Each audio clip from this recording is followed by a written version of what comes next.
Guys, দিদি বিয়ের পরে তো জিজু আমাদেরকে 5 স্টারে খেতে নিয়ে যাচ্ছে। তো যদিও আমরা বায়না করেছিলাম তার জন্য। তো চলো দেখা যাক। এই দেখো চলে এসেছি লেক মলে আমরা আজকে।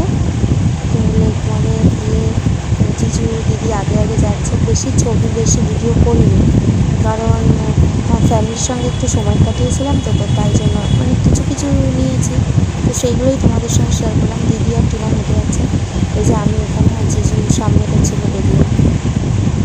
তো আমি ভিডিও বানিয়েছিলাম বলে জিজু আমার জন্য অপেক্ষা করছিল। আর এই যে কটা ছবি তুলেছি, তো তোমাদের সঙ্গে শেয়ার করবো না সেটা কি হয়? আর যদিও ভিডিওটা আমার অনেক দিনে, আমি এখন এডিট করে তোমাদেরকে শেয়ার করছি।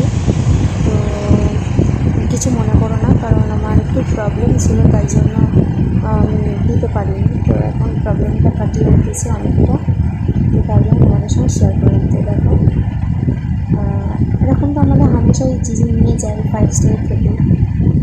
তো বেশ ভালোই লাগছিলো। আর এই দেখো, আর মানে জিজুকে না বায়না করলেই জিজু নিয়ে যায়।